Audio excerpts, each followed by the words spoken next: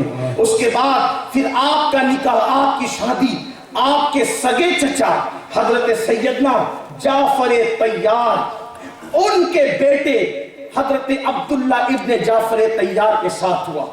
یہ آپ کا نکاح تھا جو آپ کے چچا زاد کے ساتھ ہوا تھا سیدہ زینب پاک. اور پھر آپ جانتے ہیں آپ کی زندگی کے اندر سخاوت کا وہی جوہر جو سیدہ فاطمہ میں لوگ دیکھتے تھے وہ، بلکہ فرمایا گیا عید کے دن سیدہ زینب کی سخاوت کا حال یہ ہوتا تھا کہ مدینہ منورہ کی مسکین عورتیں، اور کوفہ میں بھی جب وہ رہی تو کوفہ کی مسکین عورتیں حضرت زینب کبریٰ کے پاس آتی تھی اور حال دل سناتی تھی اور وہاں سے اپنی حاجتوں کو پاتی تھی. اور کیوں نہ ہو بنت فاطمہ تھی، سیدہ فاطمہ الزہرا کی بیٹی تھی. اللہ اللہ. پھر اس کے بعد مولا کائنات کی شہادت ہوئی، شہادت مولا علی تک آپ کوفہ میں رہی. لیکن جب علی پاک کی شہادت ہو گئی تو شہادت کے بعد پورا خاندان جو ہے مدینہ منورہ منتقل ہو گیا.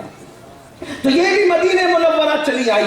پھر اس کے بعد امام حسن پاک کی شہادت کا وہ زخم اٹھایا، لیکن صبر کا پیکر بنی رہی. اور ایک خاص بات، چونکہ امام حسن کی شہادت کے وقت نہ مولا علی تھے نہ سیدہ فاطمہ الزہرا تھی، دونوں دنیا سے تشریف لے جا چکے تھے. دونوں بھائیوں کی دھاڑس بجانے والی، امام حسن کی شہادت کے وقت دونوں بھائیوں کی دھاڑس بنانے والی ہر مقام پر اور مشورے میں ساتھ رہنے والی ہر مقام پر سیدہ زینب ہے. ہمت، حوصلہ، شجاعت، بہادری اللہ نے وہ دی تھی کہ ان کی شجاعت کو دیکھ کر مولا کائنات کی شجاعت یاد آتی. بھتیجوں کو دھاڑس بندھانا، بھائیوں کو دھاڑس بنانا ایک بہن کا کردار جو ہو سکتا تھا آپ نے مکمل طور پہ ادا کیا. بلکہ یہ کہوں سیدہ زینب نے اس غلط فہمی کو دور کر دیا لوگوں کی کہ لوگ ہم سے کہتے ہیں کہ ہمارے یہاں مسلمانوں کے یہاں عورتوں کو دوسرے نمبر کا درجہ دیا جاتا ہے. عورتوں کا مطلب ہمارے یہاں گھر میں کپڑا دھونے والی، چکی پیسنے والی اور کھانا بنانے والی کے سوا کچھ نہیں ہے. سیدہ فاطمہ نے، سیدہ زینب نے اس تصور کو ختم کیا اور بتایا کہ یہ جھوٹ ہے کہ ہمارے یہاں عورت صرف کپڑا دھلنے والی ہے، ہمارے یہاں عورت صرف چکی پیسنے والی ہے، ہماری عورت صرف کھانا بنانے والی ہے. واللہ حضرت سیدہ زینب پاک رضی اللہ تعالیٰ عنہ نے ہر مقام پر وہ قیادت کا فریضہ انجام دیا. اگر وقت میں گنجائش ہوگی تو آپ سنیں گے کہ اللہ قائد کربلا کی شہادت کے بعد، امام حسین کی شہادت کے بعد جس نے کردار حسین مکمل طور پر عورت ہونے کے باوجود بھی ادا کیا، اسے سیدہ زینب کے نام سے پکارا جاتا ہے. اور بتایا کہ عورت کا حوصلہ کتنا ہوتا ہے، ایک عورت کا عزم کتنا ہوتا ہے. کہیں پر عورتیں ایسی باعزم ہوتی ہیں کہ مرد کہیں پہ پیچھے نظر آتے ہیں. مردوں کو چپ کرایا ہے اس عورت کا نام ہے زینب. مردوں کے منہ پہ تالے لگائے اس کا نام ہے زینب. وقت میں گنجائش ہوگی میں وہاں پر پہنچوں گا اور آپ کو بتاؤں گا کہ سیدہ زینب کی شان کیا ہے. امام حسن کی شہادت ہوئی، اس وقت بھی آپ نے بڑا کردار ادا کیا. پھر امام حسن کی شہادت کے بعد چند سال کچھ سکون کے گزرے اور پھر واقعہ کربلا رونما ہوا اور پھر آپ کا پورا کردار اور کیریکٹر میدان میں ادا ہوتا ہے. اس لیے کہ گھر کی بات بہت زیادہ لوگ نہیں جانتے اور پھر سیدہ زینب کا پورا کردار کھل کر سامنے آتا ہے اور پتہ چلتا ہے کہ علی کی بیٹی کا کردار کیا تھا. اس لیے کہ بہنوں میں سب سے بڑی یہی تھی. حالانکہ کربلا میں حضرت ام کلثوم بھی تھی، کربلا میں حضرت ام کلثوم بھی تھی. لیکن ایک بات یہ بھی کہہ دوں سنیوں کو، میرے سنی بھائیوں کو ہاتھ جوڑ کر، ہم کربلا میں صرف کردار زینب بیان کرتے ہیں لیکن کردار ام کلثوم اور لوگ جان بوجھ کے چھوڑتے ہیں تو ہم بھی لاشعوری طور پر کہیں نہ کہیں چھوڑ دیتے ہیں۔ سیدہ ام کلثوم بھی برابر کی شریک ہے کربلا میں، وہ کردار تو نہیں ہے جو سیدہ زینب کا ہے، لیکن بہرحال قربانیاں بھی ہے آپ کی، پوری دکھ میں شریک ہیں، تکلیف سب اٹھایا۔ لیکن یہ ام کلثوم کا نام لوگ چھوڑ کیوں دیتے ہیں؟ لوگ اس لیے چھوڑ دیتے ہیں کہ وہ کربلا گئی تھی، لیکن وہ تھی سیدنا عمر ابن خطاب کی بیوہ، یعنی کہ اگر ام کلثوم کا ذکر ہوگا تو یہ بتانا پڑے گا نا کہ ان کا شوہر کون تھا، اور جب یہ بتائیں گے کہ ان کے شوہر کا نام عمر ابن خطاب ہے تو تب پتا چلے گا نا کہ عمر کو جو گالیاں دیتے ہو تو وہ بہنوئی امام حسین تھے، تو لوگ ہوشیار ہو جائیں گے نا، لوگ ہوشیار ہو جائیں گے۔ جو تبرہ کرتے حضرت فاروق اعظم پہ، وہ داماد مولا علی کے، وہ داماد سیدہ فاطمہ کے، وہ سگے بہنوئی امام حسن اور امام حسین۔ اور آپ کو بتاؤں ان کی عمر بہت چھوٹی تھی حضرت ام کلثوم کی، اس کے باوجود بھی نکاح کا پیغام دیا، اور نکاح کا پیغام دیا تو یہ کہہ کے دیا منبر پہ کھڑے ہو کر، مسجد کے منبر پہ فاروق اعظم نے کھڑے ہو کے کہا تھا کہ مجھے یہ کہا جا رہا ہے کہ ام کلثوم کی عمر چھوٹی ہے، لیکن میں اس لیے ان سے نکاح نہیں کر رہا ہوں کہ اس عمر میں مجھے کوئی نکاح کی خواہش ہے، میں تو یہ چاہتا ہوں کہ فاطمہ کا داماد بن کے رسول اللہ کی دامادی کا شرف حاصل کر لوں اور اوپر کا پیر سمیٹ دوں، جو میرے آقا نے فرمایا کہ قیامت میں سب کے رشتے ختم ہو جائیں گے الا نسبی و سببی، لیکن میرا رشتہ کام آئے گا۔ فاطمہ کا داماد بن کر، فاطمہ کا داماد بن کر نبی کا داماد بننے کا شرف حاصل کرنا چاہتا ہوں۔ یہ اہل بیت سے محبت تھی فاروق اعظم کی، یہ اہل بیت سے الفت تھی کہ آپ نے اس طرح رشتہ جوڑا۔ جسے نفرتیں ہوتی ہیں وہ رشتے ہونے کے بعد بھی توڑ لیتے ہیں، لیکن فاروق اعظم نے رشتہ جوڑا۔ اور فاروق اعظم کی بیوی جو بیوہ ہو چکی تھی وہ میدان کربلا میں تھی، میدان کربلا میں تھی، امام علی مقام کی سگی بہن ہے وہ۔ سنیوں کو یہ بھی سبق یاد رکھ لیجیے۔ لیکن کربلا میں بہت سارے لوگوں کو کٹ کیا جاتا ہے، کبھی وقت کی قلت کی وجہ سے چھوڑ دیا جاتا ہوگا، لیکن کبھی کبھی تجاوز عارفانہ سے چھوڑ دیا جاتا ہے۔ ہمیں بہت خیال رکھنے کی ضرورت ہے، بہت خیال رکھنے کی ضرورت ہے، اس لیے کہ چور دروازے سے دو فتنے اہل سنت میں داخل ہونے کی بھرپور کوشش کر رہے ہیں۔ ایک تو ایران کی کوشش سے رافضیت ہے، اور ایک تو سعودی کی کوشش سے خارجیت اور ناصبیت ہے، لیکن ہمیں چوکنا رہنا۔ ہمارے امام نے پہلے ہی آواز لگائی، سونا جنگل رات اندھیری، چھائی بدلی کالی ہے، سونے والوں جاگتے رہیو، چوروں کی رکھوالی ہے۔ آج لوگ یہ بھی کہتے ہیں میری تحقیق یہ ہے کہ افضلیت کے مسئلے میں میں یہ کہتا ہوں، ہم کہتے ہیں ملا جی تحقیق ہو چکی ہے، آپ کو کوئی نئی تحقیق پیش کرنے کی ضرورت نہیں ہے، کیونکہ آپ کا کوئی محقق مخدوم اشرف جیسا محقق نہیں ہو سکتا، آپ کا کوئی محقق بندہ نواز گیسو دراز جیسا محقق نہیں ہو سکتا، آپ کا کوئی محقق اللہ اکبر خواجہ نظام الدین اولیاء جیسا محقق نہیں ہو سکتا، آپ کا کوئی محقق غوث اعظم جیسا محقق نہیں ہو سکتا۔ جب غوث اعظم نے کہہ دیا خلافت اللہ ترتیب ہے اور ترتیب کے اعتبار سے فضیلت بھی ہے، تو پھر اب کوئی نئی تحقیق کی ضرورت کیا ہے؟ جب مخدوم اشرف جہانگیر سمنانی نے رسالہ قبریہ جو قبر میں بیٹھ کر کے وصال سے چند دن پہلے یا چند گھنٹے پہلے لکھا، اس رسالے میں لکھا رسول اللہ کی خلافت الگ ترتیب ہے، پہلے صدیق اکبر ہے، پھر فاروق اعظم ہے، پھر عثمان غنی ہے، پھر مولا علی ہے، اور جیسے خلافت کی ترتیب ہے ویسے فضیلت کی بھی ترتیب ہے۔ جب مخدوم باغ لکھ چکے اب کوئی بعد میں نیا راستہ، اب جس پہ تحقیق نہیں ہوئی ہے محققین کو چاہیے کہ وہ اس پہ تحقیق کرے، جس پہ بزرگ تحقیق کر چکے ہیں۔ ایک بات آپ سے کہوں، ایک کپڑا ہے مثال کے طور پہ، ایک کپڑا ہے، اس کو کوئی بہت بڑا پہلوان نچوڑ چکا ہو اور اس کا ایک ایک قطرہ ختم کر چکا ہو، اب اس کے بعد کوئی لنگڑا لولا آ کر پھر اس کو نچوڑے تو نکالے گا کیا؟ اور نکلنا کیا ہے؟ جب اتنے بڑے بڑے محققین نچوڑ کر اس کا عرق کشید کر کے اتنے مجموعہ پیش کر چکے ہیں، تو اب مزید اس کو نچوڑ کر کے آپ کیا دے سکو گے؟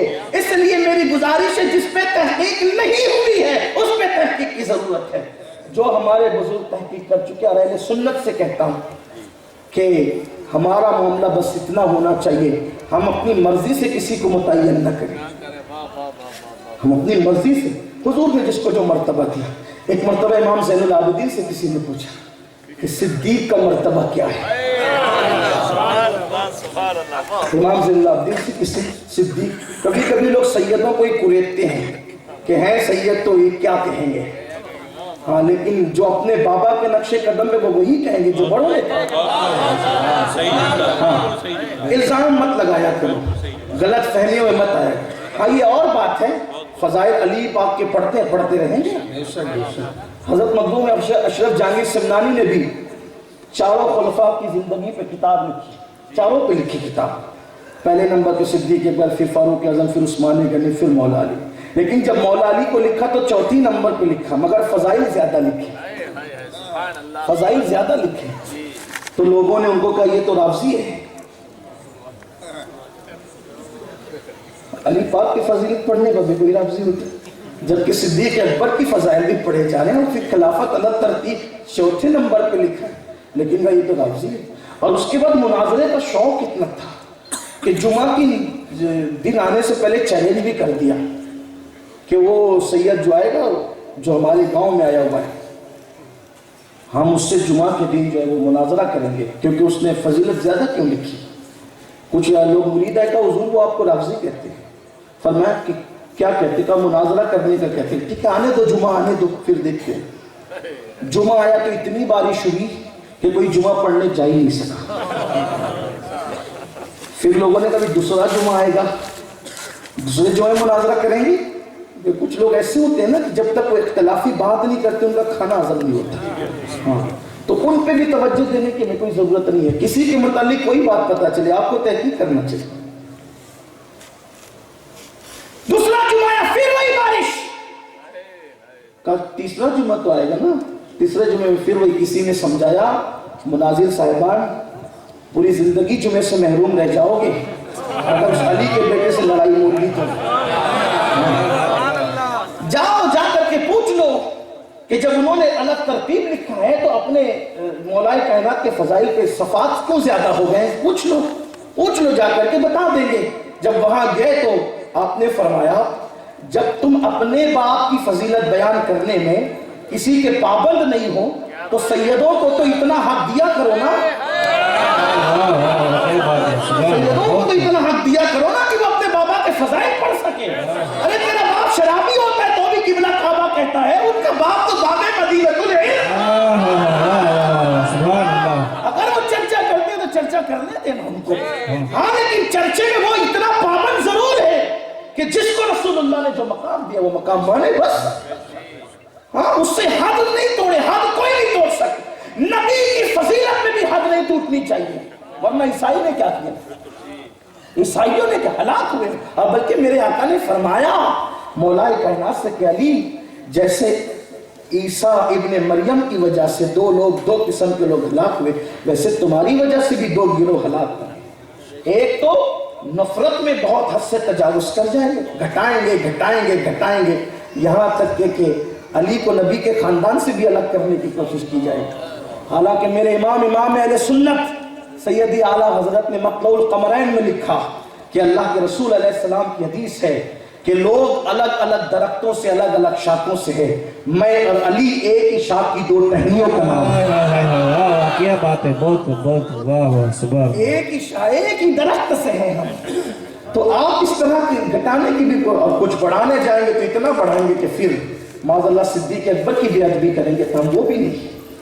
ہمیں احتیاط ہے، احتیاط اور بہت احتیاط۔ امام زین العابدین امام حسین کے سگے بیٹے، ان سے کسی نے پوچھا صدیق اکبر کا مرتبہ کیا ہے، کیا خوبصورت جواب تھی، یہ حسین کا بیٹا ہی دے سکتا ہے۔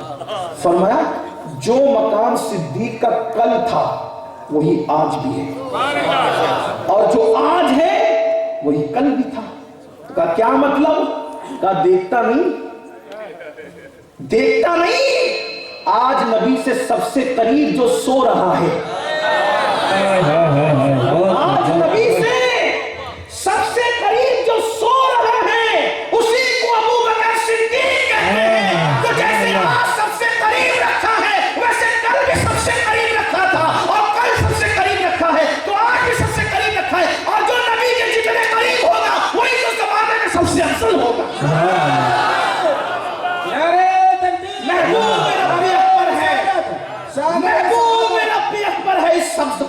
میں پہلو میں جلوگاہ عتیق و عمر کی ہے، پہلو میں جلوگاہ عتیق و عمر کی ہے۔ اور پیر نصیر الدین نصیر نے بہت اچھی بات کی، کہتے ہیں نام آتے ہی ابو بکر عمر کا لب پر، نام آتے ہی ابو بکر عمر کا لب پر کیوں بگڑتا ہے وہ پہلو میں سلائے ہوئے ہیں، کیوں بگڑتا ہے وہ پہلو میں۔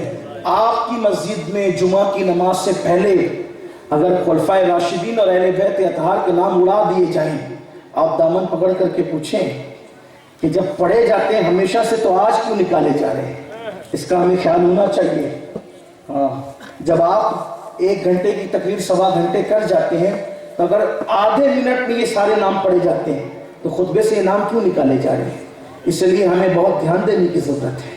اگر خطبے سے نام اہل بیت اطہار یا صحابہ کے خارج کیے جا رہے ہیں تو سمجھ لیجئے کہ کہیں نہ کہیں سے کوئی چور دروازے سے گڑبڑ ہو رہی ہے، اس پہ ہمیں پہرا دینا ہے۔ کیونکہ ایک بات یاد رکھنا، میرا عنوان سیدہ زینبی میں آگے بڑھوں گا، لیکن آپ سے کہتا ہوں صحابہ کی قربانیاں کوئی چھوٹی موٹی قربانی نہیں ہے۔ ہاں میرے عزیز، آج ہم کلمہ پڑھتے ہیں تو ہمیں لوگ عزت کی نظر سے دیکھتے ہیں، آج ہم نبی کے فضائل بیان کرتے ہیں تو لوگ موٹے موٹے لفافے دیتے ہیں، عزت سے کھانے پینے کھلاتے ہیں۔ صحابہ نے اس وقت نبی کے فضائل پڑھے تھے جب کوئی گفٹ نہیں ملتے تھے، بلکہ نبی کی فضیلت پڑھنے پہ مار پڑتی تھی۔ جن لوگوں نے یار اپنے باپ کو مارا ہے نبی کے لیے، جن لوگوں نے اپنے لوگ سمجھی نہیں چھوڑ سکتے نبی کی محبت میں، صحابہ نے اپنے باپ پہ ہاتھ اٹھایا ہے نبی کے لیے۔ ایک دن حضرت صدیق اکبر کے والد نے کچھ کہہ دیا حضور کے لیے، صدیق اکبر نے ان کو ایک مکہ مارا اور ہاتھ مستین یوں چڑھی تھی حضور کی بارگاہ میں۔ صاحب طبرانی لکھتے ہیں کہ چڑھی ہوئی تھی ہستی اور پورا وجود کانپ رہا تھا۔ حضور نے فرمایا کیا ہوا تجھے؟ عرض کی حضور میرے بابا نے آج آپ کے خلاف کوئی جملہ کہہ دیا ہے، تو تم نے کیا کیا؟ میں نے اس کو مارا اور آیا اس لیے ہوں اجازت دے اس کو قتل کر دوں، یا پھر دعا کر دے کہ اللہ اس کو بھی ایمان کی دولت عطا کر دے اور وہ بھی آپ کا غلام ہو جائے، کیونکہ مجھے باپ نہیں چاہیے، مجھے رسول پاک چاہیے۔ کیا بات ہے، بہت سبحان اللہ۔ ایسے لوگوں کی شان میں جنہوں نے اپنا مال خرچ کیا۔ آج ہم 50,000 کا چندہ دے دیں تو ہماری کالر جو ہے وہ لوز نہیں ہوتی، صدیق اکبر نے پورا مال لایا تھا، حتیٰ کہ اپنا کرتا اتار کر بھی حضور کی بارگاہ میں پیش کیا تھا۔ اور جب آقا نے پوچھا تھا کہ یہ لباس کیوں دے دیا، ٹانٹ کیوں پہن لیا، اس کی حضور ہم جنگ پہ جا رہے ہیں، آقا ہم جنگ پہ جا رہے ہیں، ہو سکتا ہے کسی کا انتقال ہو جائے، کوئی شہید ہو جائے، تو مجھے علم ہے کہ ہمیں کفن دینے کے لیے بھی ہمارے پاس کپڑا موجود نہیں ہے، تو میرا یہ کرتا کسی صحابی کے کفن کے لیے کام آ جائے۔ یہ قربانیاں ان کی، صحابہ ایک صحابی کی قربانی کا ذکر کیا جائے بہت طویل وقت درکار ہے، لیکن میں آپ سے ہاتھ جوڑ کے کہتا ہوں، میرے آقا نے فرمایا میرے ابو بکر کا کہ احسان کا شکریہ ادا کرنا میری امت پر واجب ہے۔ آقا نے کہا میری امت پر شکریہ ادا نہیں کر سکتے، گالیاں دینے بیٹھ گئے لوگوں کے ساتھ، آواز میں آواز ملا ہو اور اسی کو اہل بیت کی محبت کہتے ہو۔ یاد رکھنا، جیسے میں نے بتایا نا کہ فاروق اعظم بہنوئی ہے امام حسین کے سگے بہنوئی ہے، ویسے صدیق اکبر نانا ہوتے ہیں 2 واسطوں سے، حضرت سیدنا امام جعفر صادق کی، چھٹے امام کے نانا ہے سیدنا صدیق اکبر، یہ سیدنا صدیق اکبر کا مقام ہے۔ اور سادات نے تو ہر وقت ان کی تعریف کی ہے کہ چوچا کے سید محمد کی چوچوی حضور محدث اعظمین نے کیا خوبصورت بات کی، کہتے ہیں مرتبہ حضرت صدیق کا یہ ہے سید، مرتبہ حضرت صدیق کا یہ ہے سید، ہر فضیلت کے وہ جامع ہے نبوت کے سوا، ہر فضیلت کے وہ جامع ہے نبوت کے سوا۔ تو عرض کر رہا تھا، پھر کربلا کی گھڑی آ گئی، جب امام حسین جانے لگے اپنے گھر سے، بہن سے اتنی محبت تھی، اتنا پیار تھا کہ سیدہ زینب کو ساتھ لے گئے، اور آپ گئی نا تو اپنے شوہر کی اجازت لے کر گئی۔ ظاہر سی بات ہے ایک عورت کے لیے سب سے اہم چیز یہ ہے، ایک عورت کے لیے کہ وہ اپنی شوہر کی اجازت کے بغیر گھر سے باہر نہیں جا سکتی۔ میرے آقا فرماتے جو عورت اپنے شوہر کی اجازت کے بغیر گھر سے باہر نکلے، جب تک وہ گھر پہ لوٹ نہیں جاتی اللہ اس پہ لعنت فرماتا ہے۔ کچھ لوگ یہ بھی کہتے ہیں کہ کربلا میں ان کے شوہر تو منع کرتے تھے جانے کو۔ منع کیا کرتے تھے؟ معاذ اللہ، انہوں نے تو یہ خود کہا تھا کہ میں خود بھی آگے پیچھے آ رہا ہوں۔ پہلے روکنے کی کوشش کی، اپنے شہزادوں سے کہا، اون و محمد سے، کہ اگر وہ انہیں روکو کہ وہ نہ جائیں، اور اگر وہ جانے پر مصر ہوں تو پھر ان سے کہنا میں بھی پیچھے آ رہا ہوں۔ یہ ہے کربلا۔ بہن کو ساتھ لیا، سیدہ زینب ساتھ رہی، ہمت بندھاتی رہی، پورے قافلے میں ساتھ رہی، لیکن آپ کا اصل رول اس وقت لوگوں کے سامنے ظاہر ہوا جس وقت امام حسین کی شہادت ہو گئی۔ اب یہاں پر میں بات صرف اپنے طالبانہ ایمانہ ایک کوشش کرنا چاہتا ہوں کہ کربلا میں امام حسین کی شہادت سے پہلے زیادہ رنگینی ہے اور دکھ ہے اور مصیبت ہے، یا امام کی شہادت کے بعد؟ کڑا وقت، زیادہ مصیبت کا وقت شہادت سے پہلے یا بعد میں؟ تو آپ اس نتیجے پہ پہنچیں گے کہ امام کی شہادت سے پہلے کربلا والوں کو جتنی مصیبت تھی اس سے زیادہ مصیبت امام کی شہادت کے بعد تھی، اور اس کو لیڈ کرنے والی ہستی کا نام سیدہ زینب ہے۔ یہ خاص بات آپ کو میں پیش کرنا چاہتا ہوں تاکہ آپ کو پتا چلے کہ سیدہ زینب کی شان کیا ہے۔ آپ کہیں گے وہ کیسے؟ ایک بات، جب مرد کثیر تعداد میں ہوں، علی اکبر جیسا جوان، امام قاسم جیسا جوان، اون و محمد جیسے شہزادے، عباس غازی جیسا جوان دلیر، جس نے صرف 12 سال کی عمر میں پہلی جنگ کی ہے، اور جب جنگ کی ہے تو سامنے کی فوج کے چھکے چھڑائے ہیں، غازی عباس کا کردار یہ ہے۔ پھر امام حسین جیسا بھائی، اتنے سارے، پھر عوام و انصار سب، جب لوگ ساتھ ہو تو مصیبت ہلکی لگنے لگتی ہے، لیکن جب کوئی ساتھ نہ ہو تو پھر رات کاٹنا بھی مشکل ہوتا ہے۔ تو سیدہ زینب نے اس قافلے کو کب لیڈ کیا، کب رہنمائی کی، وہ کربلا کے قافلے کی قیادت کب کی؟ جب امام حسین بھی نہ رہے، غازی عباس بھی نہ رہے، علی اکبر بھی نہ رہے، امام قاسم بھی نہ رہے، کوئی مرد نہ رہ گیا حضرت امام زین العابدین کے سوا۔ اور امام زین العابدین کی اس وقت عمر امام نووی کے مطابق، ان کے فرمان کے مطابق، یا 13 سال تھی یا 11 سال تھی۔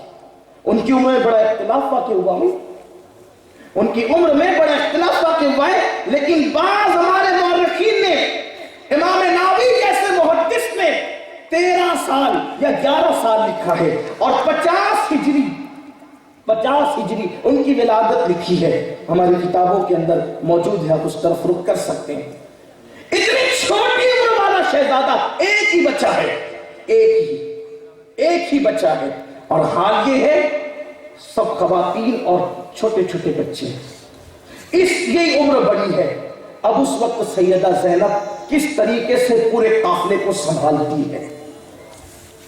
پہلی بات، اب آئیے جلدی سے ان کا کردار پڑھ کے بات ختم کرتے ہیں۔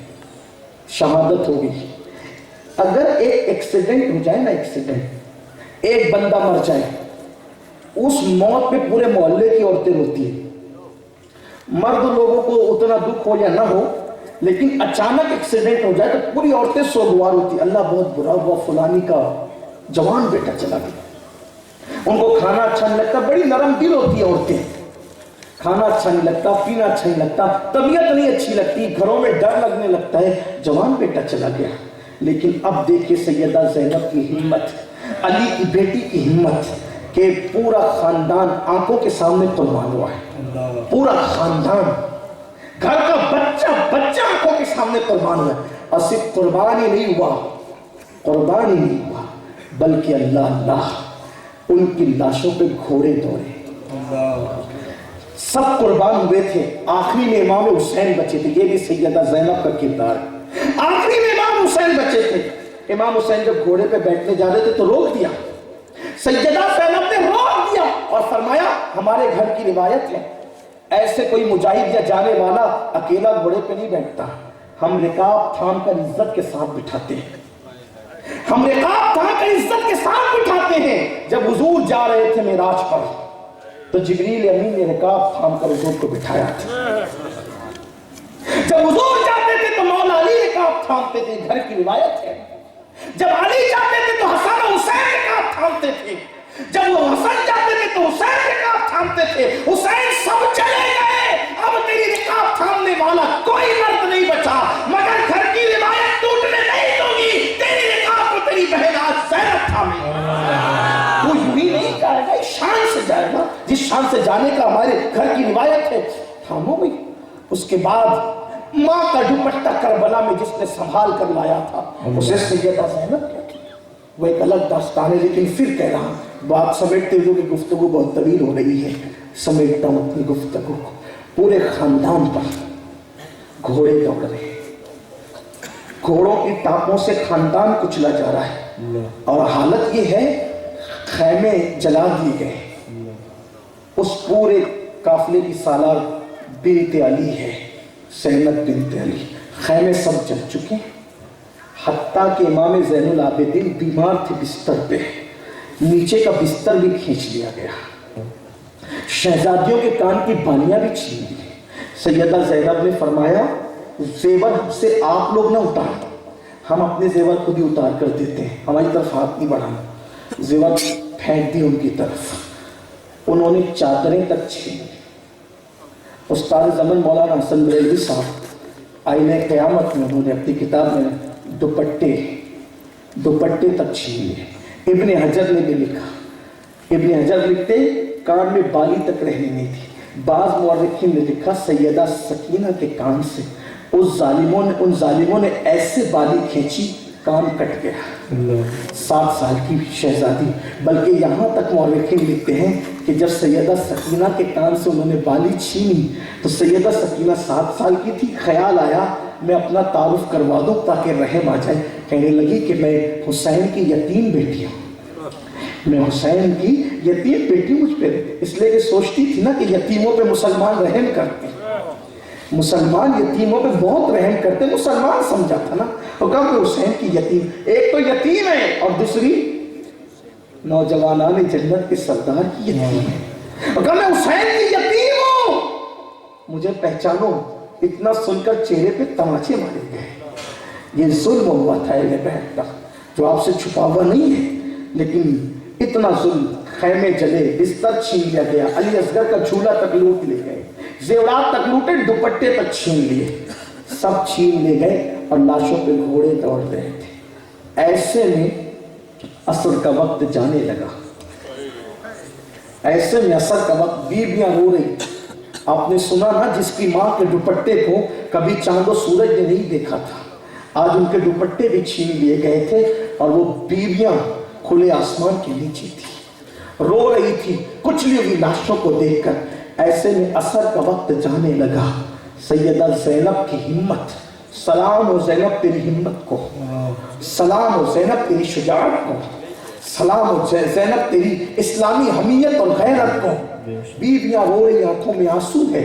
سیدہ زینب کہتی ہے بیویوں بہت رو چکی ہو اور بہت رونا باقی ہے، بہت رو چکی ہو، بہت رونا باقی ہے، عصر کا وقت جا رہا ہے، نماز نہ چھوٹ جائے، اٹھو پہلے نماز پڑھو، کیونکہ نانا کا فرمان ہے جس نے عصر کی نماز جان بوجھ کر چھوڑ دی اس کے اعمال ضائع کر دیے جاتے ہیں۔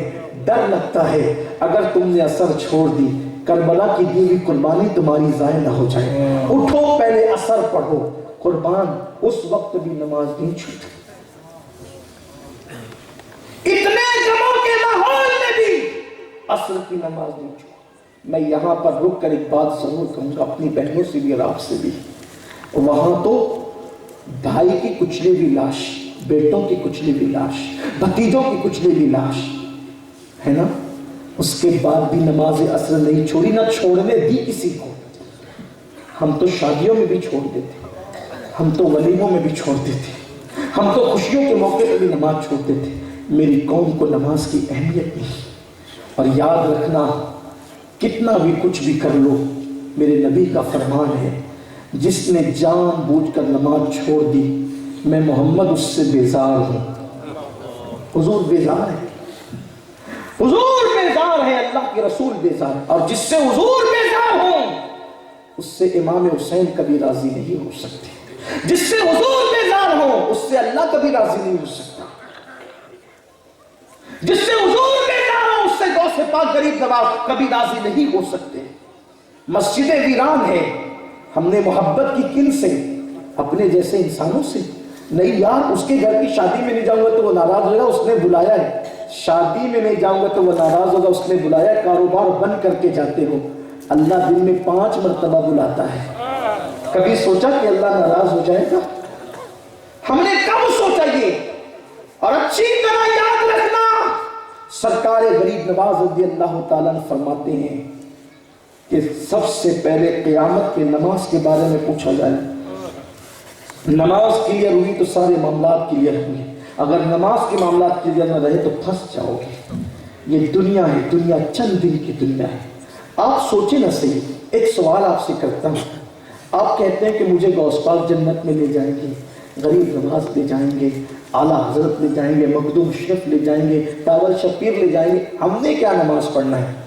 میں کہتا ہوں زینب کبریٰ کو جو جنت میں لے جانے والی ذات تھی وہ رسول اللہ کی ذات تھی، ماں جنتی عورتوں کی سردار، دونوں بھائی جنتی جوانوں کے سردار، بابا ولیوں کا سردار، خاتم الولایت، باب مدینۃ العلم، بلکہ بابا کی شان یہ ہے، میرے نبی کا فرمان ہے، علی جنت اور جہنم کا تقسیم کرنے والا ہے، جس کے بابا کے ہاتھ سے جنت بٹے گی وہ ہے زینب، لیکن پھر بھی نماز نہیں چھوٹ رہی۔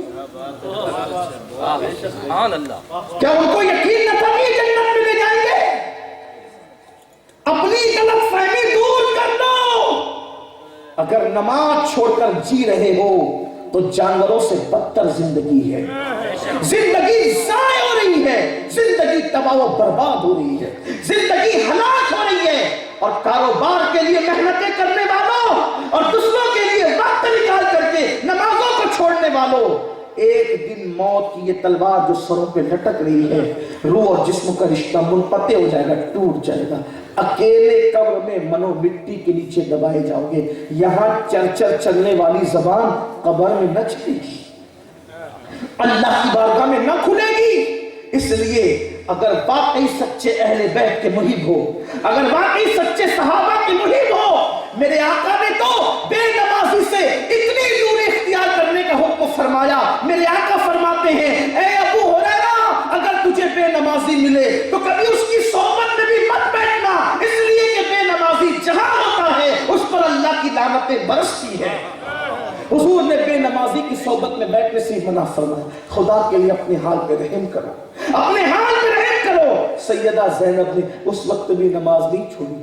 پھر سورج غروب ہوا، کہنے والے کہتے ہیں، سوچنے والے سوچتے ہیں کہ چلیں شہید ہو گئے ہونے والے 10ویں محرم کا سورج 61 ہجری کا غروب ہو گیا، تو اب آنے والی رات کچھ سکون کی ہوگی، کچھ اطمینان کی ہوگی، کچھ قرار کی ہوگی، لیکن سیدہ زینب نے وہ رات کیسے کاٹی؟ مورخین اس رات کو شام غریبہ لکھتے، اس شام کو شام غریبہ لکھتے۔ کتنی مشکل کی وہ رات تھی، کتنی مصیبت کی وہ رات تھی۔ اللہ اللہ، کٹی پٹی لاشیں پڑی ہوئی ہیں، بچے کبھی روتے ہیں کبھی بے ہوش ہوتے ہیں۔ سیدہ زینب ایک ٹوٹا سا خنجر لے کر لاشوں پہ پہرا دیتی ہے۔ اس خاتون کی ہمت تو دیکھیں، اس خاتون کا حوصلہ تو دیکھیں، لاشوں پر پہرا دینے والا کوئی مرد نہ رہا، سیدہ زینب پہرا دے رہی۔ بس اسی پر اپنی بات مکمل کر لوں گا، حالانکہ داستان تو اور طویل ہے، لیکن بات اس پہ مکمل کر لوں۔ پہرا دے رہی، کبھی ادھر جاتی کبھی ادھر جاتی، اچانک وہ ٹوٹا ہوا خنجر لے کر پہرا دے رہی تھی، اس میں کوئی ایک سایہ آتے ہوئے نظر آیا، ایک سایہ آتے ہوئے نظر آیا۔ اس سائے کو دیکھا تو چیخ پڑی، خبردار، اب آگے مت آنا، اب آگے نہیں آنا، سب تو لوٹ لیا ہے تم نے، بچہ کیا ہے؟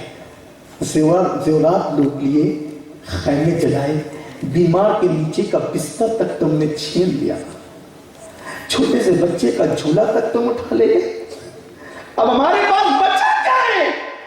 اب آگے نہیں آنا، کیا لینے آئے ہو؟ خبردار، اب اگر آگے بڑھو گے